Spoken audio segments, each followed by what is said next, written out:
So we've come out today, chase some snapper with my good mate Guy Jamison. Jamo's just burling up. We've anchored up on a reef system, and we're just going to start a cube trail. And the idea is that the cube trail will float down, the snapper will see it, come up, follow it up, and then our baits will be floating down with the burley as well. And hopefully we'll get into the snapper. It's called float lining.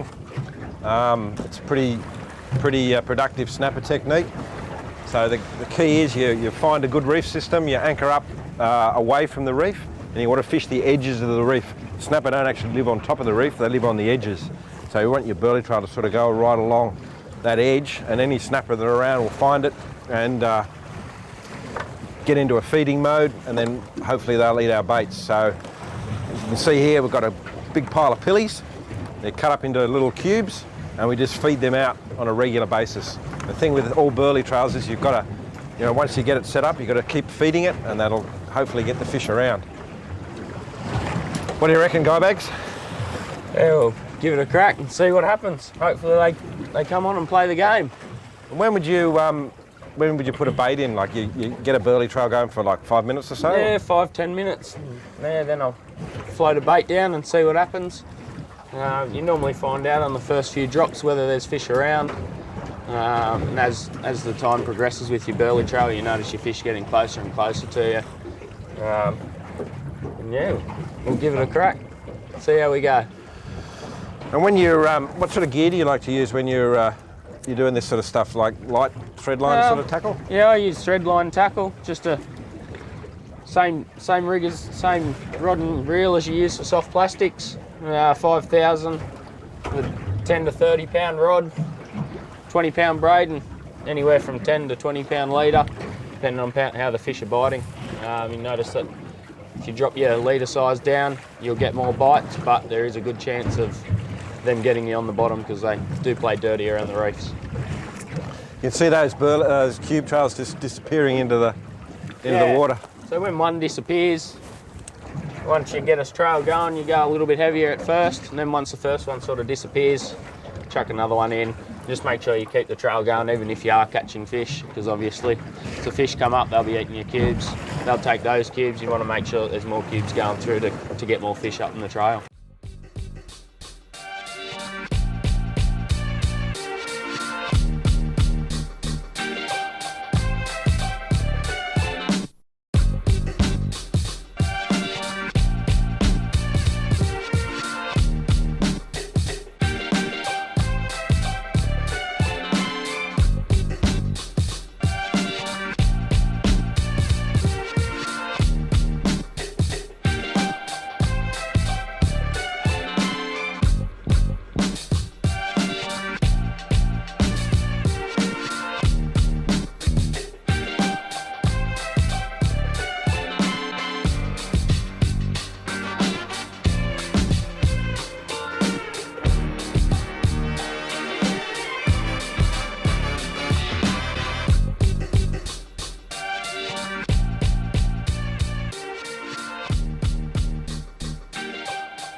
A couple of nice little reddies here from this morning's little session out on the fishing world boat. It's always good to take a couple of fish home. Obviously be responsible with what you take, only take what you're going to eat and what you think you can keep. So snapper are a great species. I like chasing snapper purely with the fact that they go hard, they're great to eat. I love marking them on the sounder, going upstream of them and burleying back to them, and yeah. The fight of the fish is one of the best things that I find.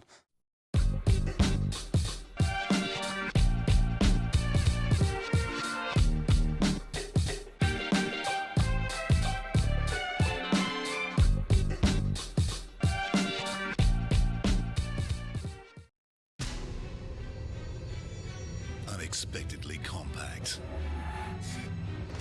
uncompromising reliability, unbelievably fuel efficient, unbridled power. Mercury has delivered a new range of 75 to 115 horsepower four-stroke outboards, unlike anything the world has ever seen. Unthink everything you know about four-stroke.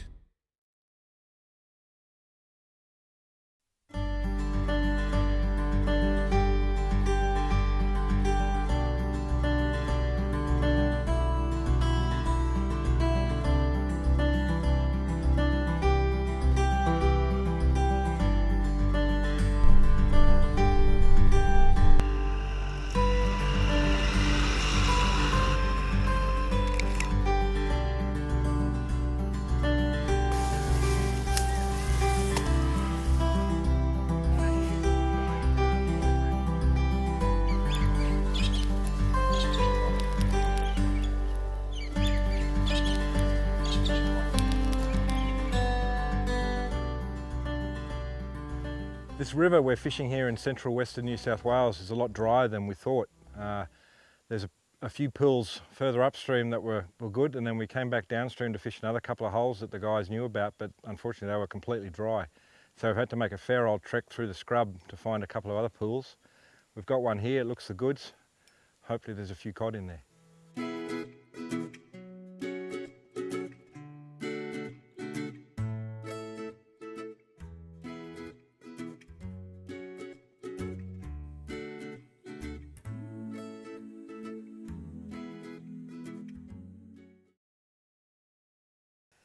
These dry times in the central western New South Wales, and we've dragged the Fishing World crew down there about 3 or 4 kilometres, and thank goodness we've come across a refuge hole here that's just got all the structure. It's got beautiful timber running onto a rock bar.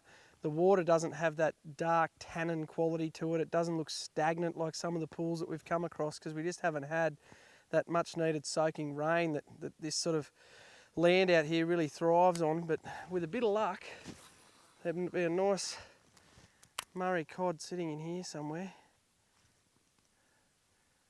Hopefully he's keen to eat a native lure spinnerbait, but we'll see.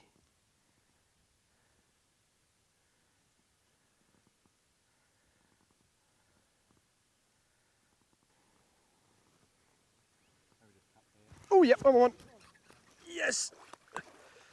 Oh, a beautiful little healthy cod right at the bank. Did you see that? He's just hit that native lure spinnerbait right at the edge.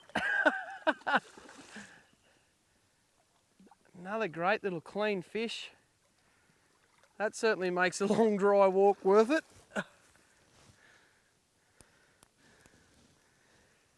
Yeah, the most interesting part is going to be landing this fella. I might just look for an option just up here if I can. Come here, mate, give us a look at you.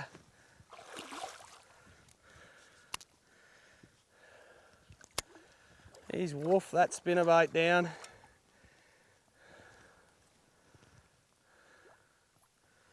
Just fishing a 20-pound braid with a 20-pound leader there. At these little inland rivers, you don't really need to go too much heavier.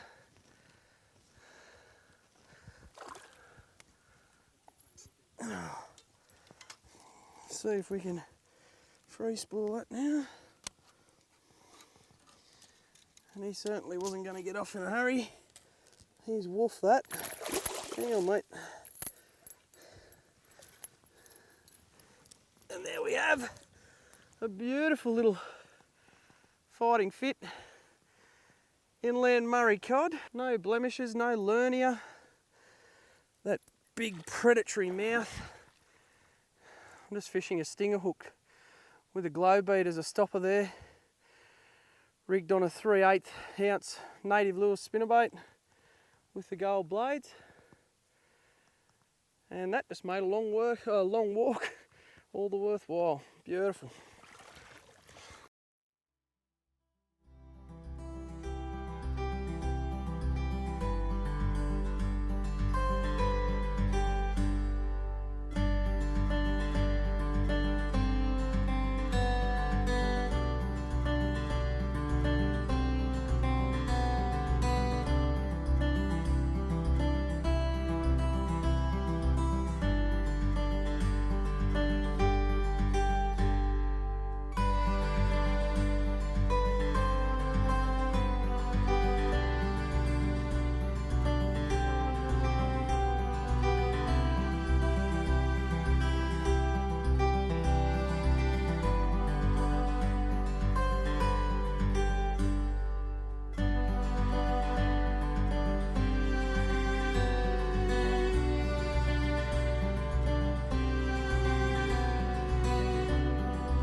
I started making spinnerbaits about 8 years ago. I just saw a benefit to being able to make exactly what I wanted in terms of skirt colour, blade size and the weight of the jig head.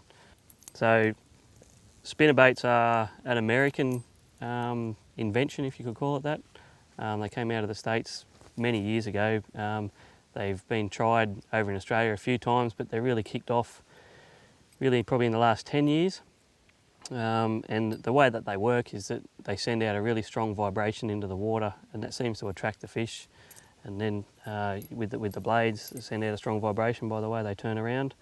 And then as the fish comes up to it, they obviously see the skirt going through the water, and yeah, they'll strike at the skirt, and you're on. Well, in its simplest form, this is a tandem spinnerbait. They don't get much easier than this.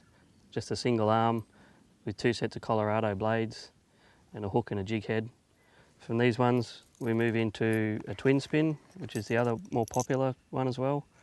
And these guys, without the skirt here obviously, 2 blades you can see there on separate arms, and that allows each Colorado blade to work by itself and gives out a lot more vibration than the tandem spinnerbait.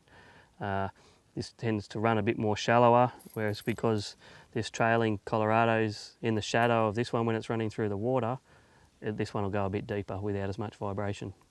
I think there's something special about coming somewhere like this where there's hardly anyone ever comes, and the fish are around and they're not as timid. You know, there's definitely fish here.